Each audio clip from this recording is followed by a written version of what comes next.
Yo, c'est Bros Figures et bienvenue dans cette toute nouvelle vidéo.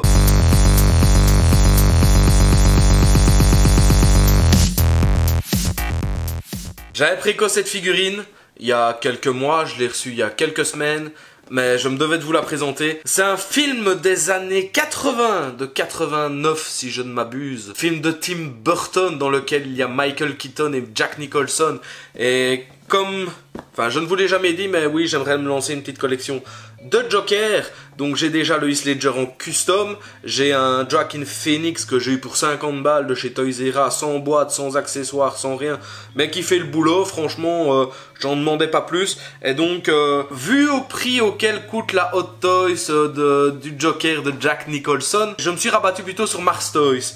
Mars Toys qui nous a sorti cette fabuleuse figurine. Donc ici nous avons une belle image comme si c'était une carte de Joker avec un art print de Jack Nicholson. Bon, l'art print n'est pas d'hyper bonne qualité, je ne ressens pas la HD quoi, j'ai envie de dire, on dirait vraiment que c'est de la piètre qualité. Donc sur le côté nous avons Mars Toys, un 6ème. À l'arrière, l'homme qui rit, voilà comment ils l'ont appelé pour éviter de payer les droits. Et donc nous avons deux petits visuels sur la figurine, les warnings, etc. Quand elle est ouverte, voici comment ça se présente. Un mousse, on retire, on tombe sur tout. Voilà, pas très simple. J'aime beaucoup moi quand ils mettent dans de la mousse plutôt que dans du plastique. Je trouve ça vraiment agréable. Donc j'avais payé je crois 200 €, donc franchement pas très cher pour le nombre d'accessoires. Et face à la Hot Toys, elle est quand même très jolie. Après ça ne vaut pas la Hot Toys bien évidemment, mais j'en suis très ravi parce que mettre des 500-600 € pour cette figurine du Joker, j'étais pas très emballé. Mais donc voilà, très belle alternative en tout cas. On a 8 mains au total, les 2 sur la figurine, et ici nous avons des mains ouvertes pour tenir des pistolets, des mains totalement ouvertes que je trouve assez sympa. On a plusieurs mains, une main qui montre du doigt. Donc franchement, il y a quand même de quoi faire pas mal de choses avec cette figurine. Faites hyper attention. J'ai voulu changer la main gauche de cette figurine et malheureusement le PEX a pété direct. Donc d'où la qualité. Donc ici j'ai rafistolé comme je pouvais, mais malheureusement je ne saurais pas vous faire énormément de poses différentes avec cette main gauche. Mais je vais essayer de vous faire un maximum pour que vous puissiez voir tout ce qui est possible de faire avec cette figurine. En accessoire, on a un flingue que j'adore, hyper long, un canon hyper long. La molette tourne, la gâchette ne bouge pas. Ici comment ça s'appelle? Le cliquet à l'arrière. Dites-moi dans les commentaires, j'ai vraiment zappé comme on disait. Vraiment très sympa, ça fait vraiment très Joker de Jack Nicholson. On a aussi un plus petit fusil, très sympa aussi, la molette tourne, pareil. La gâchette ne bouge pas. Et alors on a ce petit drapeau bang. Il n'y a que d'un côté malheureusement, ça c'est vrai que je suis un peu déçu parce que du coup on sait pas le mettre dans toutes les positions qu'on veut.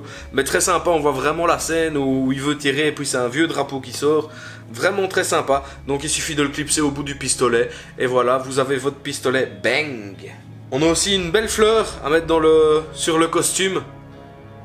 Très sympa aussi, vraiment très joli, bien exécuté, avec des petites taches dessus, on dirait du sang, mais c'est pas du sang, je pense qu'ils ont voulu donner un super bel effet à la fleur. On a aussi un genre de petit masque à gaz. Ce que j'adore chez lui, c'est que tout est hyper coloré. Enfin, quand vous voyez les accessoires, un masque à gaz orange et vert, c'est assez original, mais très raccord au film. Et donc lui, il se clipse tout simplement, il est très facile à mettre. On a aussi cet appareil, un petit genre de talkie-walkie, je ne saurais pas vous dire. Si vous savez me dire c'est quoi, n'hésitez pas à me le dire aussi. Et un genre de petite radio, je ne sais plus vraiment à quoi servent ces objets, mais ils ont le mérite d'être là, ils sont vraiment beaux. Ils sont vraiment très sympas, ça montre vraiment le côté très Tim Burton dans ce Joker. Et alors on a aussi un parlophone, immense, il me semble énorme, mais il est vraiment cool, vraiment très sympa. On a aussi un accessoire que j'adore, c'est ces petites dents. Donc elles sont vraiment, il y a vraiment un ressort de dents, c'est vraiment les fermer, les ouvrir. Très sympa, il donne vraiment bien, on voit vraiment cet objet, ça fait vraiment clown, enfin franchement je l'adore. On a sa canne, très simple canne, tige noire avec deux petites dorures dessus. Elle fait son taf, après pour la faire tenir dans la main, bonne merde, je vous le dis franchement, bonne merde. Moi personnellement j'ai mis un petit bout de pâte à fixe sur le dessus de la canne et que j'ai clipsé à la main. Ça n'abîmera pas et comme ça au moins la canne ne bougera pas et ne tombera pas tout le temps. Donc ça c'est assez sympa. On a aussi un beau petit chapeau avec un petit effet velours. Faites attention, j'ai l'impression que ce genre de matériel s'abîme extrêmement vite. Mais il est vraiment très sympa, très cool à regarder, vraiment très beau. On va d'abord commencer par les chaussures, le pantalon, très beau.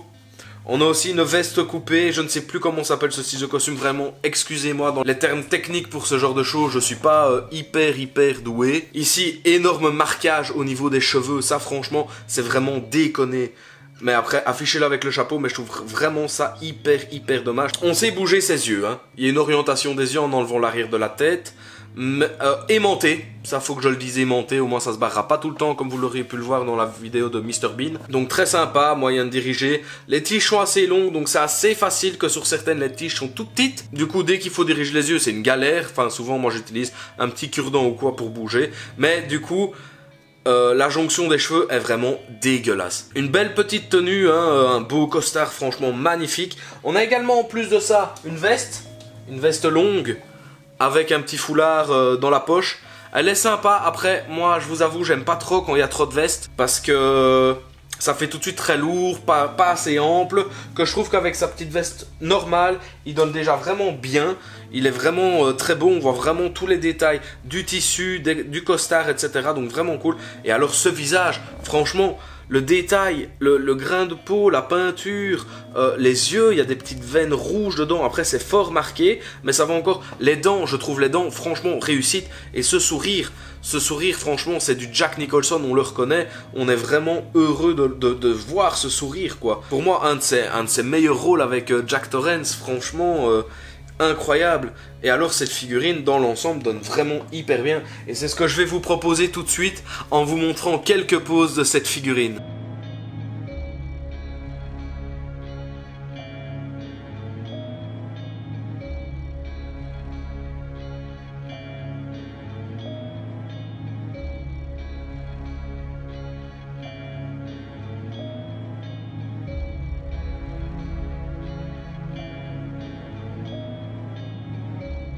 Voilà les gars, on arrive à la fin de cette vidéo, j'espère qu'elle vous aura plu. En tout cas, moi j'adore cette figurine, elle est vraiment classe, vraiment top. Si vous savez la voir et que vous aimez beaucoup le Joker de Jack Nicholson, foncez. Franchement, c'est une super bonne alternative à Hot Toys. Si vous avez aimé cette vidéo, n'hésitez pas à lâcher un like. N'hésitez pas non plus à me rejoindre sur tous mes autres réseaux sociaux, ça me ferait grave plaisir. Et on se dit à bientôt dans une prochaine vidéo.